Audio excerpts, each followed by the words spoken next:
दोस्तों, हमारी आज की कहानी एक बाप की जिंदगी पर आधारित है, जिसको सुनकर हर वो आंख रो पड़े जो वाकई अपने माँ बाप से मोहब्बत करती है।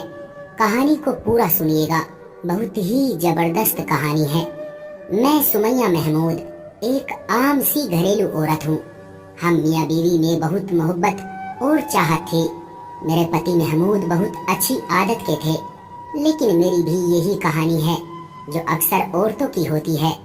शादी के बाद ऊपर तले के 3 बच्चों के साथ घर की जिम्मेदारी और महमूद साहब की कम सैलरी पर गुजर बसर करना मेरे लिए बड़ा मुश्किल काम था, जबकि कोई घरेलू मददगार भी न था।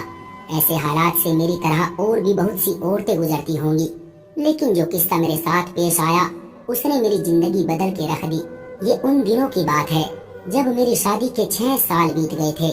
हर बार ऊपर वाले ने सिर्फ बेटियां ही दी थी, लेकिन तीनों बेटियों में बस 1.5 साल का ही फर्क था। मैं उन्हें ठीक से संभाल भी नहीं पाती थी। महमूद का छोटा सा घर, कम सैलरी, न कोई नौकर न चाकर, छोटे छोटे बच्चों के साथ मुझ अकेली से घर के कामकाज संभाले नहीं संभलते थे। महमूद भी अपने माँ बाप की इकलौती ही औलाद थे, लेकिन उनके बाबा मेरी शादी से चंद साल पहले ही गुजर चुके थे और मेरी सास मेरी शादी के 1 साल बाद ही चल बसी थी। एक अकेली औरत के लिए कठिनाइयों से भरा ये समय बड़ा मुश्किल होता है। हालांकि महमूद साहब सुबह नाश्ता बनाने में मेरी मदद करते थे, लेकिन जब वो अपने ऑफिस चले जाते तो मेरा पूरा दिन घनचक्कर बने गुजरता था। दिन बड़ी मुश्किल से गुजर रहे थे।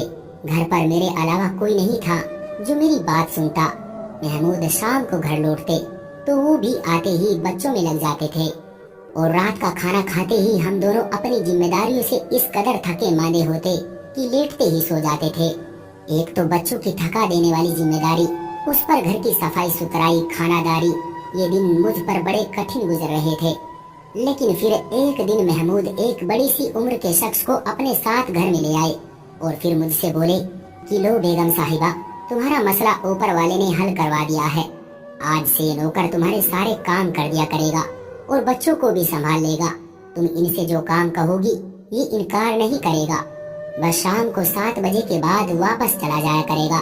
महमूद मुझसे कहने लगे कि ये बुजुर्ग मेरे ऑफिस के बॉस के घर के नौकर हैं।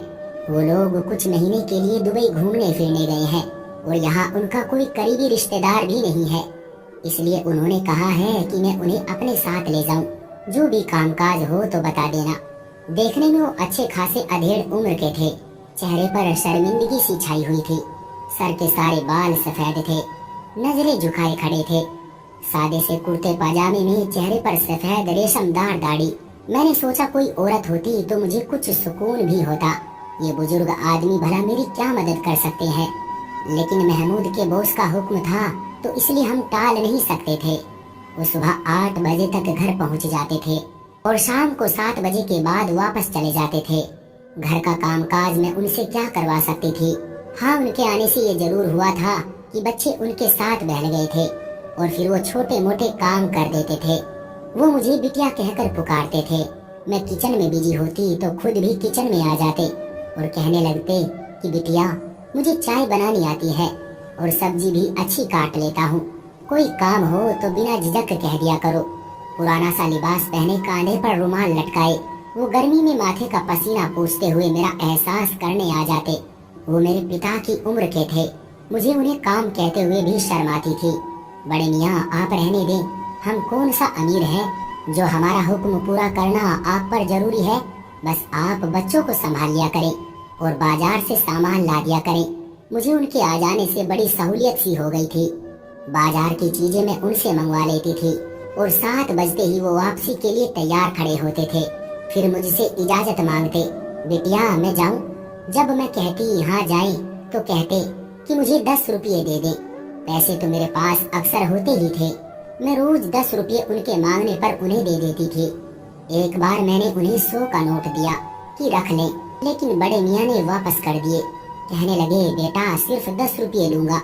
मैंने बहुत कहा कि मैं अपनी खुशी से 100 रुपये दे रही हूँ, लेकिन उन्होंने इनकार कर दिया। कहने लगे, बस 10 रुपये ही लूंगा। मुझे उनकी ये बात कुछ अजीब सी लगी। 2 महीने गुजर गए थे, इसलिए मैं अब उन बड़े मियाँ से अच्छी खासी घुल मिल गई थी। किचन में जब मैं खाना बना रही होती तो बर्तन धोने लगते और कभी सब्जी बना देते। मैं अब उनकी मौजूदगी में भी किचन में काम करने लगी थी। वो मुझसे बच्चों के बारे में बात कर लेते थे। कभी सब्जी काटते हुए खाने की रेसिपी पूछने लगते। मुझे अब उनसे हिचकिचाहट सी महसूस नहीं होती थी। एक बार मैंने उनसे उनके घर वालों के बारे में पूछा तो एकदम से उनके चेहरे की मुस्कुराहट गायब हो गई थी। चेहरा टेढ़ा सा होने लगा और फिर मुझे गुस्से से देखने लगे। पहली बार मुझे उनसे डर सा महसूस हुआ था। मैं उनसे नजरें चुरा गई, लेकिन उन्होंने मुझे कोई जवाब नहीं दिया। बस मैं खामोशी से किचन से बाहर निकल गई। पहले तो मैंने सोचा कि मुझे क्या पड़ी थी कि उनसे उनके घर वालों के बारे में पूछूं। बेहतर है कि अपने काम से काम रखूं। खैर, अगले दिन उनका व्यवहार पहले जैसा था। फिर बातों ही बातों में वो अपने मालिक के किस्से सुनाने लगते, उनके बच्चों का जिक्र करने लगते। बिटिया, क्या बताऊं, असलम साहब आदत के बहुत अच्छे हैं, मेरा बहुत ख्याल रखते हैं। असलम साहब के बच्चे अगर कभी चिढ़ जाएं तो ही बदतमीजी कर जाते हैं, वरना तो ठीक से बात करते ही हैं। बड़े मियाँ, असलम साहब की बीवी का तो कभी आपने जिक्र ही नहीं किया, वो कैसी है? मैं किचन में सलाद काटते हुए पूछने लगी। वो भी वही बैठे थे। एक ठंडी गहरी सांस ली, फिर कहने लगे, मिजाज की तेज है लेकिन अच्छी है। अब क्या करें, नौकर हैं तो नखरा क्या, हमें तो बस काम से मतलब है। वो लापरवाही दिखाने लगे। बड़े मियाँ, असलम साहब आपको तनख्वाह क्या देते हैं? मैंने सलाद प्लेट में सजाते हुए पूछा। वो कुछ पल के लिए मुझे गौर से देखने लगे। चेहरे का रंग फिर से बदल गया और इस बार भी उन्होंने कोई जवाब नहीं दिया, बस बात को टाल गए। मैं जरा बच्चों को देख लूं, ये कहकर वो किचन से बाहर निकल गए। एक बार वो बर्तन धो रहे थे। गर्मियां अपने जोबन पर थी, इसलिए उन्होंने अपनी आस्तीनें ऊपर को चढ़ा ली। आटा गूंद रही थी। जब मेरी नजर उनके हाथ पर पड़ी तो गहरे गहरे जख्मों के निशान थे। लग रहा था कि जैसे बुरी तरह से हाथ जला हो। बड़े मियाँ, ये कैसे जला था? वो ये सुनकर हड़बड़ा से गए। मेरा उनके हाथ को देखकर दिल दहल गया था। हड़बड़ाहट के मारे उनके हाथ से प्लेट छूटकर सिंक में गिर गई। फिर उन्होंने जल्दी से अपनी आस्तीनें नीचे की और फिर से बर्तन धोने लगे, लेकिन चेहरे पर एक घटा सी छाई हुई थी। न जाने क्यों मुझे उन पर कुछ शक सा होने लगा था। शाम के 7 बजते ही उन्हें बस वापसी की जल्दी होती थी। कई बार महमूद ने उनसे कहा भी था कि हमारे घर में एक कमरा मेहमानों के लिए खाली है, आप वहाँ आराम कर लिया करें या कुछ देर और रुक जाएं। लेकिन नहीं, वो यूं जल्दबाजी दिखाते जैसे कोई उनका इंतजार कर रहा हो। एक बार खुद ही बातों बातों में वो अपनी बीवी का जिक्र करने लगे। बड़ा ख्याल रखती है वो, जैसे तुम महमूद मियाँ का रखती हो। अल्लाह तुम दोनों की जोड़ी सलामत रखे, जुग जुग जियो, सदा सलामत रहो। बड़े मियाँ, आपको बड़ी अम्मा से बड़ी मोहब्बत है, तभी तो 7 बजते ही आपको जाने की जल्दी होती है। वो इंतजार में रहती होगी। मेरी बात पर एक उलझन सी उनके चेहरे पर छा गई। किसी गहरी सोच में डूब कर बोले, ठीक कहती हो बिटिया, मेरे इंतजार में ही होती है। मैं जरा भी लेट हो जाऊं तो दरवाजे पर फिक्रमंदी से खड़ी राह तकने लगती है। घर जाता हूँ तो उसके पास बैठता हूँ। पोते पोतिया आकर गले लग जाते हैं, हाथ चूमते हैं। दादा अब्बा कहकर मेरे दाएं बाएं बैठ जाते हैं। बहू आकर सर पर प्यार लेती है, पानी का गिलास पेश करती है, कहती है, अब्बा मियाँ खाना गर्म है, कहीं तो लगा दूं। लेकिन एक तुम हो कि खाना खिलाए बिना जाने ही नहीं देती। मुझे उसे रोज इनकार करते हुए शर्म आती है। वो मेरे सर पर हाथ रखते हुए बोले, जैसे कोई बेटी से लाड में कहता हो। फिर रात को बेटा घंटों टांगे दबाता रहता है। मैं कहता हूँ कि तुम खुद थके मांदे आते हो, फिर मुझे क्यों दबाने बैठ जाते हो? अरे मैं भी दिन भर करता ही क्या हूँ। महमूद मियाँ और सुमैया मुझे काम कहाँ करने देते हैं, मेरा बड़ा ख्याल रखते हैं। लेकिन कहता है, अब्बा मियाँ जब तक आपकी सेवा न कर लूं तो मुझे नींद नहीं आती।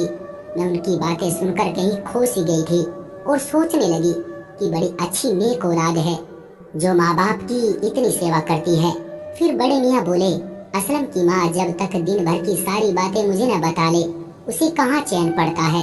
बस उसकी बातें ही खत्म नहीं होती कि मेरी आँख लग जाती है। ये कहकर वो हंसने लगे। मैं कहता हूँ, उम्र गुजर गई जमीला, पर तुम्हारी मोहब्बत अब भी वैसी ही है। फिर वो बड़े मियाँ मुस्कुराते हुए आंखों में आई नमी साफ करने लगे, जो शायद उनकी हंसने से आंखों में भर आई थी। असल मोहब्बत तो बड़े मियाँ वही है जो बड़ी अम्मा आपसे करती है। औरत की मोहब्बत कहाँ पुरानी होती है, वो तो वक्त गुजरने के साथ साथ और भी ज्यादा मजबूत होती चली जाती है। मेरी बात पर वो मुझे गौर से देखने लगे। तुम बिल्कुल जमीला की तरह बातें करती हो। सोचता हूँ अगर मेरी कोई बेटी होती तो बिल्कुल तुम जैसी होती। वो मुस्कुराते हुए बोले, आप नौकरी क्यों करते हैं बड़े मियाँ? मेरे सवाल पर वो फिर से रुख बदल गए थे। अजीब सा मिजाज था उनका। कभी बात करने पर आते तो कई घंटों तक अपने घर वालों के किस्से सुनाते रहते थे। कभी किसी सवाल पर बिना जवाब दिए ही उठकर चले जाते। अब भी बिना जवाब दिए ही उठकर चले गए थे। फिर मुझे एहसास हुआ कि शायद उन्हें पैसों की जरूरत होगी। बेटे की सैलरी ज्यादा नहीं होगी, तभी तो इस उम्र में मेहनत कर रहे हैं। मैंने महमूद से कहा कि आपका बॉस बड़े मियाँ को महीने की सैलरी तो देता ही होगा, जिससे उसका गुजर बसर तो हो ही जाता होगा। लेकिन अब आपके बॉस यहाँ नहीं है तो बड़े मियाँ के घर वालों को खर्च में मुश्किल होती होगी। आप जो आसानी से दे सकते हैं उन्हें दे दिया करें। मेरी बात सुनकर महमूद ने जवाब दिया, वाह क्या लगता है सुमैया, मैंने कोशिश नहीं की होगी, लेकिन वो ले तब ना, हर बार इनकार कर देते हैं। कहते हैं बेटा सुमैया दे देती है, वही मेरे गुजारे के लिए काफी है। महमूद की बात सुनकर इस बार मैंने ठान ली थी कि बड़े मियाँ से पूछूंगी जरूर कि 10 रुपए के नोट से आखिर होता क्या है। अगले रोज मैंने बड़े मियाँ को 10 का नोट देते हुए पूछ ही लिया कि 10 के नोट से उन्हें मिलता क्या है।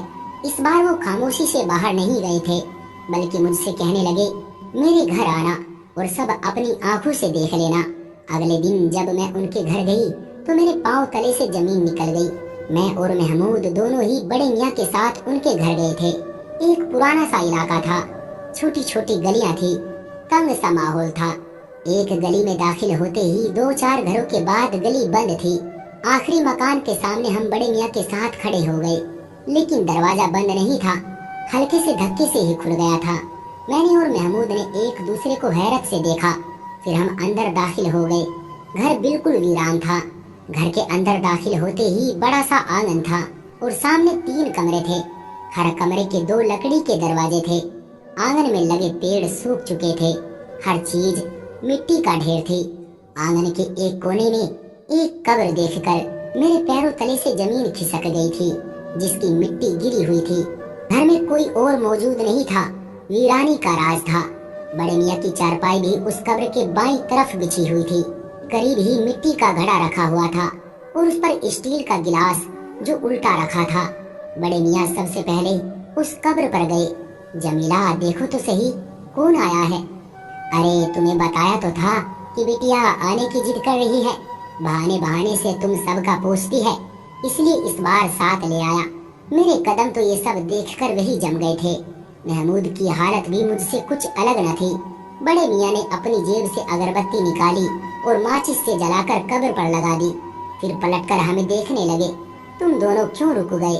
अरे आओ ना, तुम पूछती हो कि मैं 10 रुपये क्यों लेता हूँ। जमीला को अगरबत्ती की खुशबू बड़ी पसंद है, इसलिए उसके लिए ले आता हूँ। खुश हो जाती है बेचारी। चलो तुम्हें अपनी बहू से मिलवाता हूँ, बावर्ची खाने में होगी। वो मेरे लिए खाना तैयार करके रखती है कि अब्बा मियाँ को आते ही भूख लगी होगी।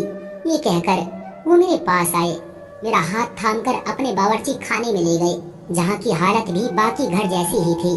खाली बावर्ची खाना था, चंद स्टील के बर्तन थे, वो भी मिट्टी से सने हुए। मुझे लगा शायद उनकी फैमिली किसी हादसे का शिकार हो गई है। सभी शायद दुनिया छोड़ चुके हैं, इसलिए ही बड़े मियाँ तन्हाई का शिकार हैं। उसी से बचने के लिए बिना सैलरी के काम करते हैं। फिर वो मुझे और महमूद को अपने बेटे के कमरे में ले गए। हालांकि कमरे में कोई नहीं था, लेकिन दीवार पर लगी तस्वीर देखकर महमूद और मेरे होश उड़ गए थे। खौफ की नजर से हमने बड़े मियाँ को देखा था। तस्वीर में बड़े मियाँ अपने बेटे और बहू के साथ खड़े मुस्कुरा रहे थे। बेटा जवान 21-22 साल का लग रहा था और बहू शायद 19-20 साल की होगी। महमूद की आंखें फैली हुई थी। ये तो असलम सर है। महमूद ने तस्वीर के सामने उस नौजवान की तरफ उंगली उठाकर हैरत से कहा। उनके मुंह से ये सुनकर अब मैं सुन्न सी होकर रह गई थी। मैंने आज तक महमूद के बॉस को नहीं देखा था, बस जिक्र ही सुना था। बड़े मियाँ आप असलम सर के बाबा हैं? महमूद की आवाज हैरत के मारे कांपते हुए निकल रही थी। बड़े मियाँ की आंखों से आंसू जारी हो गए। नहीं बेटा, मैं तो उसका नौकर हूँ। अब वो फूट फूट कर रोने लगे थे। महमूद ने आगे बढ़कर उन्हें अपने साथ लगा लिया। अब वो महमूद के गले लगकर फूट फूट कर रो रहे थे। मेरी आंखें सब देखकर पथरा सी गई थी। मेरा घर बार, मेरा सब कुछ बर्बाद हो गया है बेटा। मैं तो आज तक ये नहीं समझ पाया कि मेरा कसूर क्या था। मैंने तो हमेशा अपने माँ बाप की सेवा की थी।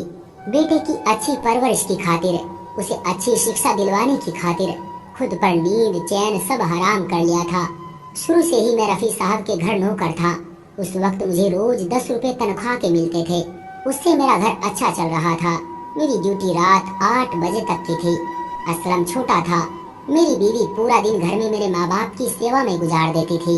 कभी इतनी हिम्मत भी नहीं कर पाई कि मेरी माँ के किसी काम को इनकार करती या मेरे बाप को आंख उठा कर देखती।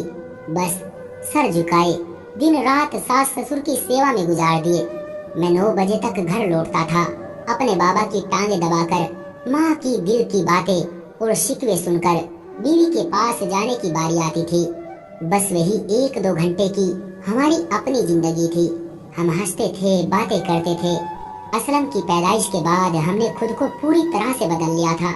हमने सोचा कि हम तो शिक्षा से अनपढ़ हैं, इसलिए लोगों की नौकरी करके उनके झूठे खाने खाने पर मजबूर हैं। बेटा पढ़ लिख जाएगा तो हमारे भी दिन बदल जाएंगे। वक्त आगे बढ़ता रहा।